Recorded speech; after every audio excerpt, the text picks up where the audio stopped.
O Senhor esteja convosco. Ele está no meio de nós. Proclamação do Evangelho de Jesus Cristo, segundo Marcos. Glória a vós, Senhor.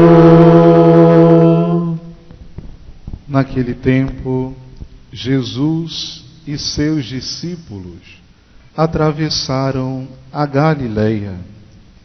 Ele não queria que ninguém soubesse disso, pois estava ensinando a seus discípulos e dizia-lhes: o Filho do Homem vai ser entregue nas mãos dos homens, e eles o matarão. Mas 3 dias após sua morte, ele ressuscitará. Os discípulos, porém, não compreendiam estas palavras e tinham medo de perguntar. Eles chegaram a Cafarnaum. Estando em casa, Jesus perguntou-lhes: que discutíeis pelo caminho? Eles, porém, ficaram calados, pois pelo caminho tinham discutido quem era o maior. Jesus sentou-se, chamou os 12 e disse: se alguém quiser ser o primeiro, que seja o último de todos, aquele que serve a todos. Em seguida, pegou uma criança, colocou-a no meio deles e, abraçando-a, disse: quem acolher em meu nome uma destas crianças, é a mim que estará acolhendo. E quem me acolher, está acolhendo não a mim, mas aquele que me enviou. Palavra da salvação. Glória a vós, Senhor. Podemos nos sentar. Queridos irmãos, queridas irmãs, celebramos hoje o 25º domingo do tempo comum. Somos chamados hoje a aprender com Cristo. Na semana passada, Jesus era reconhecido como Messias, aquele que era o esperado há muito tempo, como os profetas já prediziam. Os apóstolos, os discípulos, conviveram com o Messias. Jesus diz que é o Messias, sim, mas acrescenta para os discípulos o servo sofredor, aquele que iria sofrer a paixão, aquele que passaria pela cruz. Isso nós ouvíamos no Evangelho de semana passada. Hoje, Jesus convida os discípulos, os apóstolos, a atravessarem para a Galileia. Queria estar com os 12, a sós, para continuar ensinando. Cristo tem uma grande pedagogia de ensinamento para os apóstolos. Quando tem que falar para a multidão, é para a multidão. Quando tem que ser para somente os apóstolos, é para um lugar à parte. Para o deserto, para a Galileia, para subir a montanha. Jesus os chama para ficar consigo. E ali Jesus novamente fala do mistério da sua paixão. O Filho do Homem vai ser entregue nas mãos dos homens, e eles o matarão. Mas, depois de 3 dias, ele ressuscitará.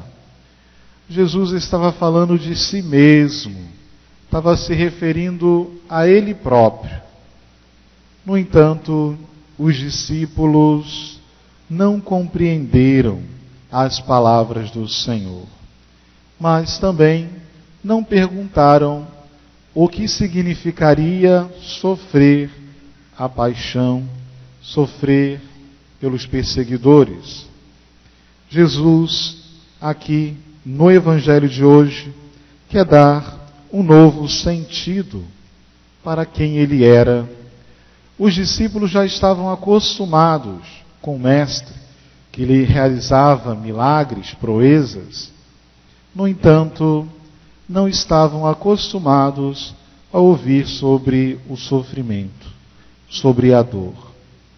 Muitos de nós experimentamos o amor de Deus, as graças de Deus na nossa vida, quando estamos felizes, nas nossas realizações, mas mediante a um sofrimento, mediante a dor, muitas das vezes não queremos aceitar. Foi aquilo que aconteceu com os apóstolos.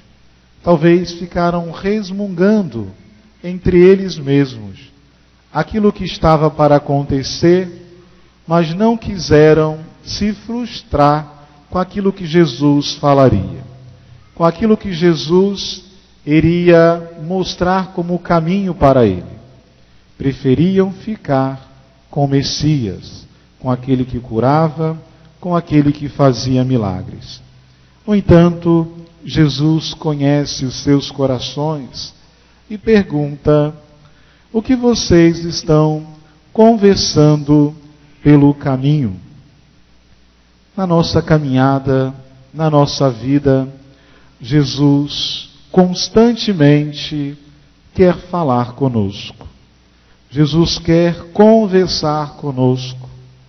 Mas às vezes estamos preocupados com tantas coisas e não paramos para ter um diálogo com o Senhor. Hoje, os catecúmenos estavam aqui tendo este diálogo com o Senhor. Pararam uma tarde para rezar, porque não basta apenas saber o mistério da teologia, um tratado, mas é importante experimentar aquele que é o sumo tratado, aquele que é o grande autor da teologia, o próprio Cristo. Por isso, Jesus, no caminho da nossa vida, quer falar conosco. A Igreja nos ensina vários caminhos da oração, a oração mental, a oração vocal, onde nós podemos dialogar com Deus. A Dei Verbo diz que Cristo se revela a nós como amigos. Cristo fala com cada um de nós como amigo. É o Emanuel, o Deus conosco. Um Deus que se faz presente na nossa trajetória humana. Um Deus que caminha lado a lado. Por isso temos acesso a Deus em Jesus Cristo. Não podemos ficar calados. Precisamos querer falar com Deus. E o porquê os apóstolos não quiseram falar? O porquê eles não queriam falar? Porque estavam discutindo a respeito de quem seria o maior diante de Deus. Talvez quem ocuparia o melhor lugar diante de Deus. Longe de nós esta prepotência. Aqui Deus, Jesus Cristo, quer nos dar um grande ensinamento da humildade. Todos nós que temos algum cargo na igreja, por exemplo, este cargo, esta missão, é para o serviço. Não é para que sejamos soberbos ou maior do que os outros. Pelo contrário, aquele que tem um cargo maior deve se colocar a serviço. O Papa é o servo dos servos. O bispo é servo dos padres. Os padres são servos do povo de Deus. Por isso, a nossa vida de serviço. São Marcos é bem breve na sua narração, por ser tão jovem. Marcos, Lucas, João prolongam um pouco mais naquilo que se refere à palavra de Deus. Jesus os chama à parte e diz: se alguém quiser ser o primeiro, que seja o último de todos, aquele que serve a todos. Todos nós, na igreja, que ocupamos algum ministério, o nosso ministério é para o serviço. Somos servos inúteis. Temos que fazer aquilo que temos que fazer. E muitos que virão depois de nós farão muito melhor aquilo que nós fazemos. Por isso, prestemos atenção naquilo que Deus quer nos ensinar nesta noite. Jesus, no meio da multidão, toma uma criança e diz: é preciso ser como esta criança para abraçar o reino de Deus. Quem acolhe uma dessas crianças é a mim que está acolhendo. A criança é pueril, é pura, não tem pensamentos de grandeza, não tem pretensão alguma. Nós, quando olhamos para uma criança, vemos na criança a nossa infância. Quando olhamos para a nossa infância, olhamos para o Criador no seu ato de nos criar. E quando Ele nos cria para a perfeição, para o seu louvor. E quando nós olhamos o ato do Criador, percebemos aquilo que nós éramos chamados a ser e aquilo que nós estamos sendo hoje. E aí a nossa vida tem que ser diferente. A nossa vida tem que ser aquilo que Deus pensou no seu plano, aquilo que Ele queria que nós fôssemos, e não aquilo que nós somos pelo nosso querer. Sabemos que o maior pecado da humanidade foi a supérbia, a soberba, o querer ser maior que Deus, o querer ser como Deus. E isso afastou o homem daquilo que ele era chamado a ser. Precisamos ser como crianças. Uma mulher, a mãe dos filhos de Zebedeu, tem a audácia de pedir: concede, Senhor, um lugar à esquerda e outro lugar à direita para os meus filhos. Não compete a Jesus Cristo escolher ou dar o lado à direita ou à esquerda, mas a Deus pelas suas obras. Eis que se nós olharmos o ser maior diante de Deus, ou estar à sua direita ou à esquerda, como mérito nosso, talvez Pedro pensaria: eu sou o chefe dos apóstolos, então eu sou maior dentre os apóstolos. Tiago e João pensariam: eu fui convidado, eu fui escolhido para participar da transfiguração do Senhor. Então, eu, Pedro, Tiago, ou Tiago, João, somos os escolhidos para ser o maior. Se pensarmos um pouco mais, se olharmos para a vida de Judas, que cuidava das finanças do grupo dos apóstolos, ele poderia pensar: eu sou o maior, porque eu cuido do dinheiro. No entanto, não é mérito nosso. Nós não temos esta pretensão de ser o maior. Mas qual é o pecado, Padre, em querer ser o primeiro? E é bom que nós queiramos ser os primeiros. Na faculdade, na escola, devemos querer tirar 10. Não podemos querer tirar 7, 7,5, né? Muitos de nós nos conformamos com isso. 7,5 tá bom, né? Aquela matéria de química, o negócio está difícil mesmo, né? Não sei, agora o bicho está pegando, né? Agora mudou o ritmo, então 7 está bom. É mediocridade, né? Tem que estudar e tirar um 10. Um campeonato, quem quer ficar em segundo lugar? Quem quer ficar em terceiro lugar? Ninguém. Quem quer ficar na segunda divisão? Ninguém. Todo mundo quer o primeiro lugar. Mas qual é o problema? Ser o primeiro. Jesus dá um novo sentido, o sentido da humildade. Naquilo que nós somos primeiro é para o serviço. Todos os governadores, todos aqueles que exercem um grande cargo, é para o serviço. Foram constituídos para isso. Por isso, depois do pecado, somos chamados a lutar contra a corrente, contra tudo aquilo que é sinal de contrário, aquilo que Deus tinha como plano para cada um de nós. Jesus disse: eu estou no meio de vós como aquele que serve. Eu vim para servir, não para ser servido.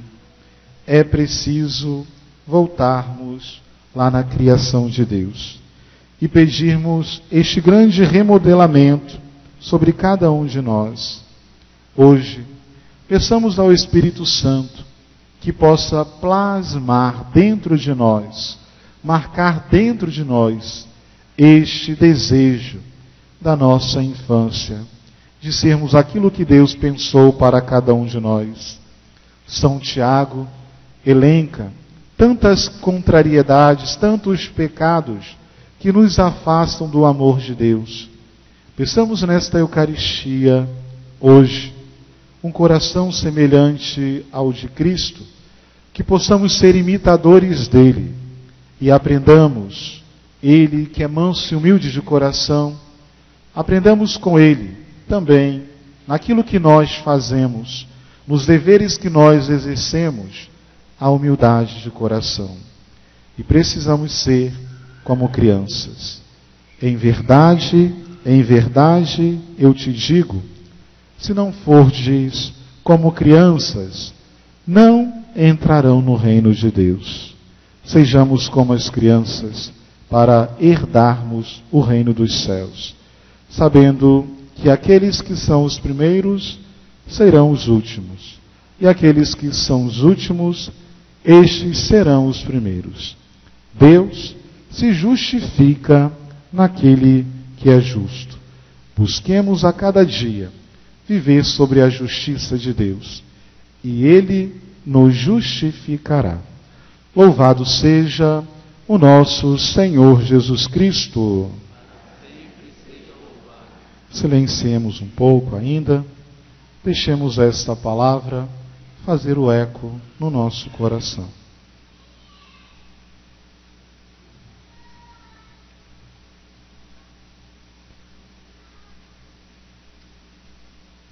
Professemos a nossa fé.